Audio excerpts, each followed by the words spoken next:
Hello guys, welcome back to my channel. இன்றைக்கி நம்ம என்ன சம்மரி பார்க்க போகிறோம் அப்படின்னா, பெத்தவன். இதை எழுதினவங்க இமயம். இந்த பர்டிகுலர் நாவல் ஒரு தமிழ் நாவல். இதை இங்கிலீஷில் ட்ரான்ஸ்லேட் பண்ணியிருப்பாங்க. இங்கிலீஷ் மட்டும் கிடையாது, மல்டிபிள் லாங்குவேஜில் இதை ட்ரான்ஸ்லேட் பண்ணியிருக்காங்க. இது ஒரிஜினலாக பப்ளிஷ் ஆனது அதாவது தமிழில் பப்ளிஷ் ஆனது 2012. இங்கிலீஷில் ட்ரான்ஸ்லேட்டட் ஒர்க்காக 2015 பப்ளிஷ் பண்ணியிருக்காங்க. ஓகேவா? ஸோ இந்த பர்டிகுலர் நாவலில் ஒரு இந்தியன் கல்ச்சரில் இருக்கிற ஃபாதராக இருக்கட்டும், இல்லை அந்த ஃபேமிலியில் இருக்கிறவங்க ஒரு ரூரல் ஏரியாவில் இருந்தாங்க அப்படின்னா எந்த மாதிரி நேரோ மைண்டடாக இருப்பாங்க, அவங்க எந்த அளவுக்கு அவங்களோட கேஸ்ட்டுக்கு இம்பார்ட்டன்ஸ் கொடுப்பாங்க, என்ன தான் நம்ம எஜுகேட்டட் ஆனாலும், என்ன தான் டெவலப் ஆனாலும், கல்ச்சர் வைஸ் ட்ரெடிஷன் வைஸ் எல்லாத்துலேயும் நம்ம ஃபார்வர்ட் ஆனாலுமே இன்னும் இந்த கேஸ்ட் அப்படின்ற விஷயத்தில் பேக்வேர்டாக இருக்கிறோம் அப்படின்ற மாதிரி ஒரு நார்மலாக யூஷுவலாக நடந்துகிட்ருக்கிற ஒரு விஷயத்த அழகாக நிறைய மைன்யூட் டீட்டெயில்ஸோட இதில் எக்ஸ்பிளைன் பண்ணியிருக்கிறாரு.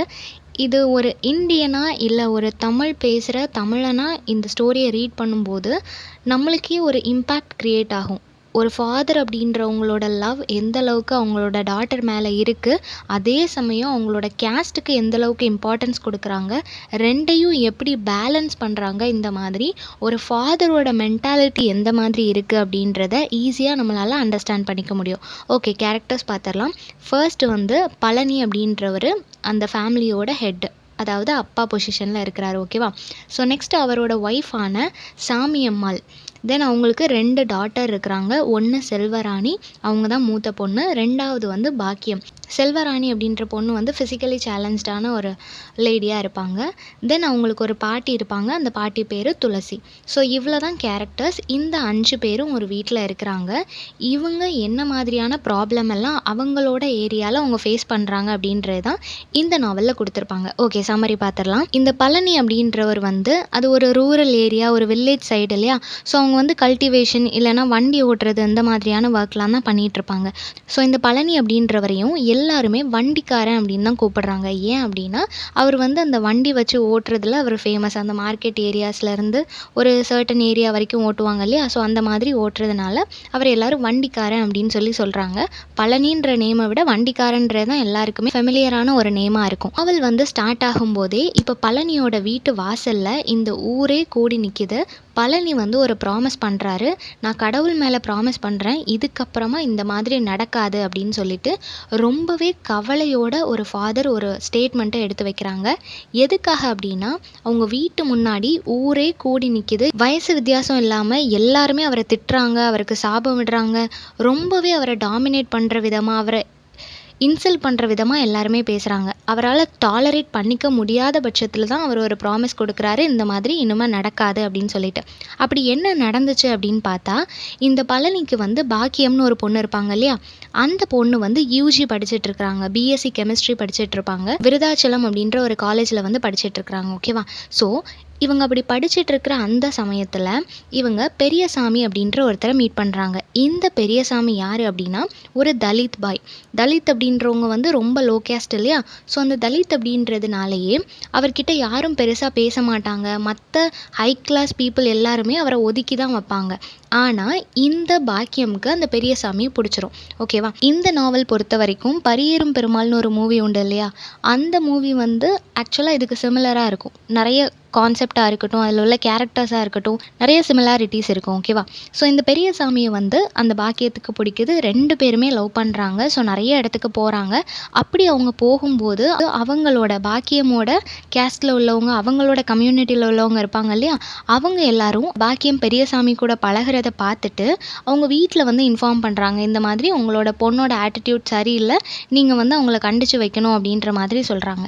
ஸோ இது கண்டினியூஸாக இவருக்கு இந்த மாதிரி ரிப்போர்ட் வந்துட்டே இருக்குது. அவரோட பொண்ணை கூப்பிட்டு வார்ன் பண்ணுறாரு, இந்த மாதிரி எல்லாரும் சொல்கிறாங்க, நீ பண்ணக்கூடாது அப்படின்னு சொல்லி வார்ன் பண்ணுறாரு. பட் அவங்களோட லவ் ரொம்ப சின்சியராக இருக்கிறதுனால அவள் கண்டினியூஸாக அந்த லவ் கண்டினியூ ஆகிட்டே இருக்குது. இப்போ என்ன பண்ணுறாங்க அப்படின்னா ஒரு கட்டத்தில் ஊரில் இருக்கிற எல்லாரும் சேர்ந்து உன் பொண்ணு இப்போவே படிப்பை நிப்பாட்டியே ஆகணும் அப்படின்னு சொல்லி ரொம்ப ஃபோர்ஸ் பண்ணுறாங்க.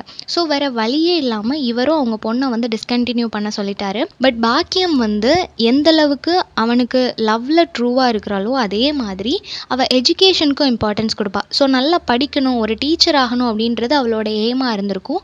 ஸோ அந்த ஒரு ரீசன்னால் நான் இந்த மாதிரி பண்ண மாட்டேன், நான் படிக்கிறேன், என்னை எக்ஸாம் எழுத அலோவ் பண்ணுங்க அப்படின்னு சொல்லி அவள் நிறைய கெஞ்சி பார்க்குறா.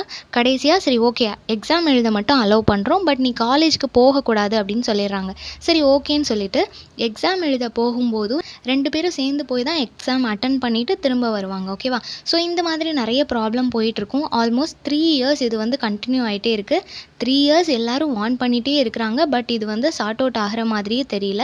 இவங்களோட லவ்வும் கண்டினியூ ஆகிட்டே இருக்குது, இஷ்யூஸும் கண்டினியூ ஆகிட்டே இருக்குது. இந்த மக்கள் எல்லாரும் பாக்கியத்தை மட்டும் கிடையாது, அவங்களோட ஃபேமிலியையும் கர்ஸ் பண்ணுறாங்க, அவங்களையும் இல்ட்ரீட் பண்ணுறாங்க. எங்கே பார்த்தாலுமே அவங்கள மார்க் பண்ணுறதா இருக்கட்டும், இல்லை அவங்கள திட்டுறதா இருக்கட்டும், இந்த மாதிரி கண்டினியூஸாக நடந்துக்கிட்டே இருக்குது.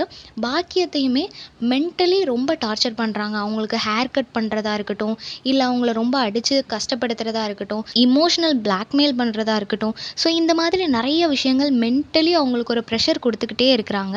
அதே மாதிரி அந்த பெரியசாமி இருக்கார் இல்லையா, அவரையும் எங்கே பார்த்தாலும் மோஸ்ட்லி அவரோட காலேஜ் வாசல்லே அவரை நிறைய தடவை கூட்டமாக சேர்ந்து அடித்து போட்டிருப்பாங்க. பட் அதை வந்து ஒரு ஆக்சிடெண்ட் மாதிரி மாற்றிடுவாங்க. இன்டென்ஷனலாக அது நடந்துச்சு அப்படின்றது தெரியாத மாதிரி ஒரு ஆக்சிடெண்ட் மாதிரி கிரியேட் பண்ணி அவரை போட்டு பயங்கரமாக தாக்கிட்டு அந்த இடத்துலேருந்து கிளம்பி போயிடுவாங்க.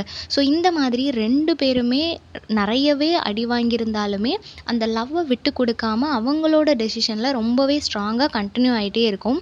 இது மட்டும் போதாது அப்படின்னு சொல்லிட்டு அந்த பாயோட ஃபேமிலிக்கும் அவங்க நிறைய வந்து ப்ராப்ளம் கொடுத்துட்டே இருப்பாங்க.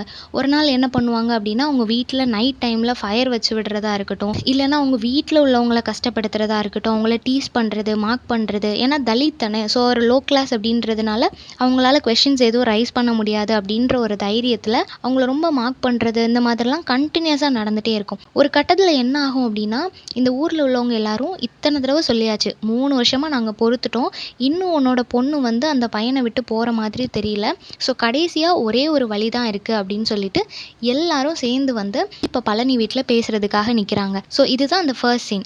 இப்போ பேச வரும்போது எல்லாரும் என்ன சொல்கிறாங்க அப்படின்னா, நீ வந்து இத்தனை வருஷமாக நாங்கள் வந்து பொறுத்துட்டு இருந்தோம், ஓகே உன்னோட பொண்ணு வந்து சரியாயிருவா அப்படின்னு சொல்லி 3 வருஷம் நாங்கள் பொறுத்துட்டு இருந்தோம். உன்னால் இந்த ஊரில் இருக்க அத்தனை பேருக்கும், நம்மளோட கம்யூனிட்டியில் இருக்கிற அத்தனை பேருக்குமே அது வந்து ஒரு ஷேம் மாதிரி தான் இப்போ நடந்துட்டு இருக்குது. இருந்தாலும் நாங்கள் எல்லாத்தையும் டாலரேட் பண்ணிட்டு தான் இருந்தோம். பட் இப்போது இதுக்கு மேலே எங்களால் டாலரேட் பண்ணிக்க முடியாது அப்படின்னு சொல்லிட்டு வீட்டு வாசல்ல இருந்து அவ்வளோ பேரும் கத்துறாங்க.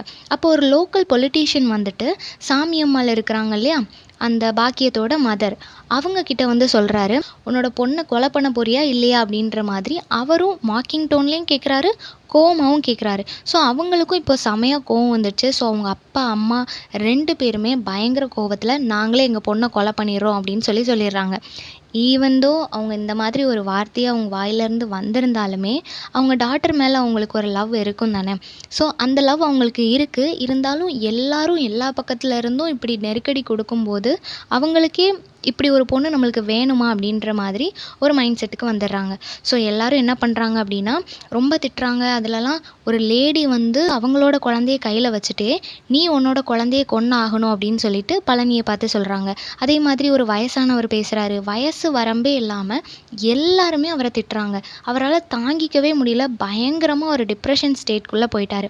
ஸோ அந்த அளவுக்கு எல்லாரும் பேசி முடிச்சதுக்கப்புறமா இவர் வந்து சொல்லிட்டாரு, சரி ஓகே நான் வந்து இந்த இடத்துல ப்ராமிஸ் பண்ணுறேன், நாளைக்கு உங்களுக்கு வந்து நல்ல விஷயம், ஒரு குட் நியூஸ் உங்களுக்கு கிடைக்கும். ஒன்று என்னோட பொண்ணு இறந்துருப்பா, இல்லைன்னா நான் இறந்துருப்பேன் அப்படின்ற மாதிரி ஒரு ஸ்டேட்மெண்ட்டை சொல்லிவிட்டு அந்த இடத்துலேருந்து கிளம்புறாரு. எல்லாருக்கும் அதுக்கப்புறம் தான் ஓகே அப்படின்ற மாதிரி ரிலாக்ஸ் ஆகுது.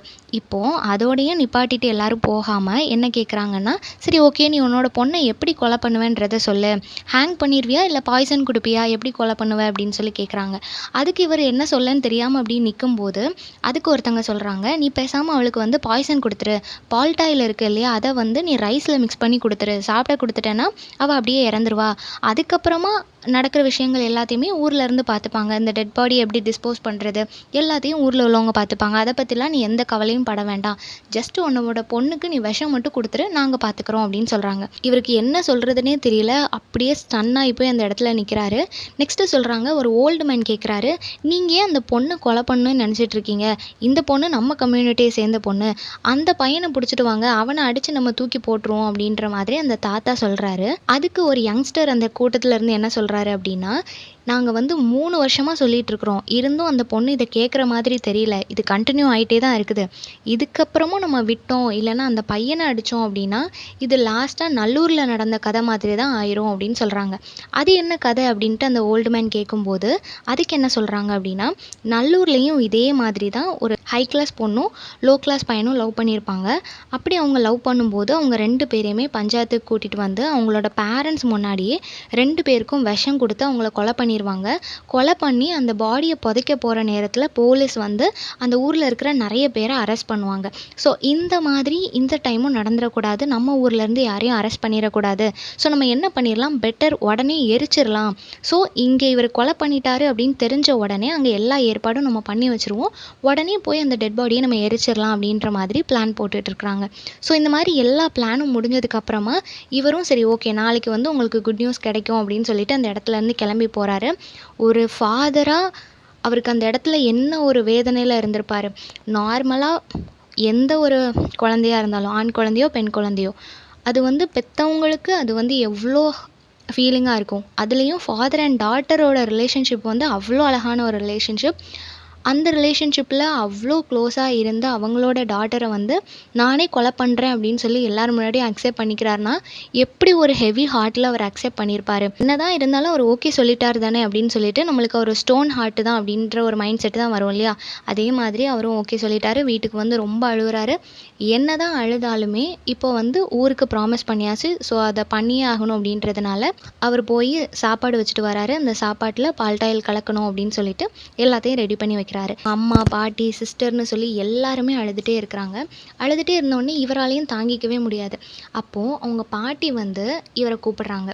அதாவது பழனியோட அம்மா வந்து அவங்களோட பையனை கூப்பிட்டு சொல்கிறாங்க, நீ இந்த மாதிரி பண்ணவே கூடாது, எனக்கு ஒரு ப்ராமிஸ் பண்ணு, உன்னோட குழந்தைய நீ என்றைக்குமே கொல்லக்கூடாது. ஏன் அப்படின்னா இவ வந்து ரொம்ப தவம் இருந்து பெற்ற பொண்ணு, ஃபஸ்ட்டு குழந்தை வந்து சரியாக பிறக்கல இல்லையா, அதனால இந்த குழந்தைய நீ எங்கெல்லாமோ வேண்டி நல்லபடியாக பிறக்கணும்னு சொல்லி இந்த குழந்தை பிறந்துச்சு. அவளை நீ அவ்வளோ பாசமாக பார்த்துக்கிட்ட. ஒரு குழந்தை அப்படின்றதோ இல்லை ஒரு பெண் குழந்தை அப்படின்றதோ ஒரு வாழை மரம் மாதிரி. பனானா ட்ரீ வந்து எந்த அளவுக்கு அதுக்கு நம்ம இம்பார்ட்டன்ஸ் கொடுத்து எவ்வளோ பத்திரமா அதை வளர்த்து எடுப்போமோ அதே மாதிரி அவ்வளோ ஈஸியாக பனானா ட்ரீயை கட் பண்ண மாட்டாங்க இல்லையா. ஸோ அது வந்து ஜென்ரேஷன் பை ஜென்ரேஷன் அது வரும் அப்படின்றதுனால அதை கட் பண்ண மாட்டாங்க. ஸோ அந்தளவுக்கு இருக்கிற ஹோலியான ஒரு பனானா ட்ரீ மாதிரி தான் நம்மளோட பொண்ணும். அந்த பொண்ணோட உயிரை நீ எடுக்கக்கூடாது, ஒரு ஜென்ரேஷனையே நீ அழிக்கக்கூடாது அப்படின்னு சொல்லிட்டு அவங்க பையன்கிட்ட அவங்க ஒரு ப்ராமிஸ் வாங்குறாங்க. இவரும் ரொம்ப அழுதுகிட்டே அந்த ப்ராமிஸ் பண்ணுறாரு. ஓகே நான் அப்படி பண்ண மாட்டேன் அப்படின்னு சொல்லி ப்ராமிஸ் பண்ணுறாரு. ப்ராமிஸ் பண்ணதுக்கப்புறமா இப்போ பயங்கரமான கன்ஃபியூஷன். ஏன்னா அம்மா கிட்ட கொலை பண்ண மாட்டேன்னு சொல்லிட்டாரு, ஊர் முன்னாடி கண்டிப்பாக கொலை பண்ணிடுறேன்னு சொல்லிட்டாரு. ஸோ யோசிச்சுட்டே இருக்கிறாரு என்ன பண்ண அப்படின்னு சொல்லிட்டு. ஊரில் பேசும்போது அந்த கூட்டத்தில் உள்ளவங்க என்ன சொல்லியிருப்பாங்கன்னா, நீ உன் பொண்ணுக்கு சாப்பாடு கலந்து கொடுக்கும்போது பக்கத்தில் தண்ணி வைக்காத, தண்ணி வச்ச அப்படின்னா தண்ணி குடிச்சிட்டாங்க அப்படின்னா விஷத்தோட எஃபெக்ட் வந்து கரெக்டாக இருக்காது, மேபி அவள் பொழைச்சிக்கலாம், அதனால தண்ணி வைக்காத அப்படின்னு சொல்லியிருப்பாங்க. ஸோ இது எல்லாத்தையுமே அவர் கேட்டிருப்பார் இல்லையா. அவருக்கு இப்போ யோசிச்சுட்டே இருப்பார் என்ன செய்யன்னு சொல்லி. ரொம்ப கன்ஃபியூஷனாக இருக்கும். யோசிச்சுட்டே இருந்துட்டு அதுக்கப்புறம் ஒரு முடிவுக்கு வருவார். அவரோட பொண்ணான செல்வராணியை கூப்பிட்டு, நீ போயிட்டு உள்ளே இருக்கிற ஜுவல்ஸு அப்புறம் அக்காவோட சர்டிஃபிகேட்ஸு எல்லாத்தையும் எடுத்துகிட்டு வந்துரு, எல்லாத்தையும் எடுத்து ஒரு பேக்கில் வச்சிரு அப்படின்னு சொல்லுவார். என்னாச்சுன்னு சொல்லி கேட்கும்போது செல்வராணி கிட்ட சொல்கிறாரு, நீ வந்து அந்த பையனுக்கு ஃபோன் போடு, பெரியசாமிக்கு எங்கள் அப்பா என்னோட தங்கச்சி கூட்டிகிட்டு வருவாங்க, நீங்கள் 2 பேரும் எங்கேயாவது போயிருங்கன்னு சொல்லு, அவரை வந்து சீக்கிரம் வர சொல்லு அப்படின்னு சொல்லி சொல்லுவார். எல்லாருக்கும் ஒரு பக்கம் சந்தோஷமாக இருக்கும், இன்னொரு பக்கம் பயமாகவும் இருக்கும். ஊரில் இப்படி சொல்லிட்டோமே என்ன செய்ய அப்படின்னு சொல்லி யோசிப்பாங்க. அதுக்கு இவர் சொல்லுவார், எனக்கு என்னோட பொண்ணோட லைஃப் தான் முக்கியம், நீ எங்கேயாவது போய் சந்தோஷமாக இருக்கணும், நீ டீச்சர் ஆகணும்னு ஆசைப்பட்ட இல்லையா, ஸோ நீ போய் படி, இந்த ஜுவல்ஸ் எல்லாத்தையும் வச்சு நீ எப்படியாவது ஒரு டீச்சர் ஆகணும், உன்னோட லைஃப் நல்லா இருக்கணும் அப்படின்னு சொல்லிட்டு பொண்ணை அந்த வீட்டிலேருந்து கூட்டிகிட்டு போகிறாரு. கூட்டிகிட்டு போனதுக்கப்புறமா ரொம்ப நேரம் அந்த இருட்டில் வெயிட் பண்ணுறாங்க. வெயிட் பண்ணதுக்கப்புறம் கொஞ்சம் நேரம் கழிச்சு ஏதோ ஒரு லைட் தெரியுது. ஸோ அவர் வந்துட்டார் அப்படின்னு சொல்லிட்டு பொண்ணை வந்து அந்த பையனோட அனுப்பிச்சி விட்டுறாங்க. அனுப்பி விட்டதுக்கப்புறமா இப்போ ரொம்ப யோசிக்கிறாரு, ஊரில் உள்ளவங்கலாம் என்ன யோசிப்பாங்களோ அப்படின்னு சொல்லிட்டு பயங்கரமாக யோசிக்கிறாரு. விடிஞ்சிருது. காலையிலே ஆனதுக்கப்புறமா அந்த ஊரில் இருக்கிற மக்கள் எல்லாருமே சத்தமாக ஒன்று அனௌன்ஸ் பண்ணுறாங்க. என்ன அப்படின்னு பார்த்தோன்னா, அவங்க வெயிட் பண்ணாங்க இல்லையா அந்த கார்டு, அந்த காட்டுக்குள்ளே இப்போ பழனியோட டெட் பாடி கிடக்குது அப்படின்னு சொல்லுவாங்க. ஸோ பழனி வந்து ரொம்ப யோசிச்சு பார்ப்பாரு. அவர் என்ன சொல்லியிருப்பாரு, நாளைக்கு வந்து என்னோட பொண்ணு இறந்துருக்கும், இல்லைன்னா நான் இறந்துருப்பேன் அப்படின்னு சொல்லியிருப்பாரு இல்லையா? ஸோ பொண்ணோட லைஃப் நல்லா இருக்கணும் அப்படின்றதுக்காக அவரோட லைஃபையே அவர் வந்து முடிச்சுக்குவார். ஸோ அந்த காட்டில் வந்து இவரோட டெட் பாடி கிடக்கும். எல்லாருமே வந்து பார்ப்பாங்க. பட் இந்த இடத்துல அவங்களோட கம்யூனிட்டியும் இல்லை, ஒரு ஃபாதரோட லவ் மட்டும்தான் அங்கே வந்து டாமினேட் பண்ணுது இல்லையா? ஸோ ஒரு ஃபாதரோட லவ்வா இல்லை கம்யூனிட்டியா அப்படின்னு பார்க்கும்போது ஃபாதரோட லவ்க்கு தான் நிறைய இம்பார்ட்டன்ஸ் கொடுத்து எழுதியிருப்பாங்க. என்னதான் இதில் வந்து ஃபாதரோட லவ்வை வந்து ரொம்ப டாமினேட் பண்ணுற ஒரு விஷயமா கொடுத்துருந்தாலும், லாஸ்ட்டாக வர்ற கொஷின் என்ன அப்படின்னா, அவர் ஏன் ஃபைட் பண்ணல, இது என்னோட பொண்ணு, நான் என்ன வேணால் பண்ணுவேன், நீங்கள் யார் அதை கேட்குறதுக்கு அப்படின்ற மாதிரி ஒரு கொஷின் ரைஸ் பண்ணல இல்லையா? ஸோ அவருமே அப்போ அந்த கம்யூனிட்டியில் வந்து ஊர்ன ஒரு கேரக்டராக தான் இருக்கிறாரு. அவருமே இப்போ அவரோட உயிரை விட்டுட்டாரு அப்படின்னா, அதை சத்தியன்றதை தாண்டி என்னோட பொண்ணு தப்பு பண்ணிட்டா அவளுக்கு பதிலாக நான் இறந்து போகிறேன் அப்படின்ற மாதிரி ஒரு மென்டாலிட்டி தானே. ஸோ இதை கொஞ்சம் யோசிச்சு பார்ப்போம். இன்னுமே நம்ம சொசைட்டியில் வந்து இந்த மாதிரியான விஷயங்கள் எல்லாம் ஹானர் கில்லிங்காக இருக்கட்டும், எல்லாமே நடந்துட்டு தான் இருக்குது இல்லையா? ஸோ ரியாலிட்டி ஃபேக்ட் என்ன நடக்குதோ அது ரொம்பவே அழகாக எமோஷ்னலாக ப்ரெசென்ட் பண்ணியிருக்கிறாரு. ஸோ இந்த சம்மரி எல்லாருக்கும் புரிஞ்சிருக்கும்னு நினைக்கிறேன். நெக்ஸ்ட் என்ன டாப்பிக்கில் வீடியோ போடலான்னு சொல்லி கமெண்ட் பண்ணுங்கள். தேங்க்யூ ஃபார் வாட்சிங்.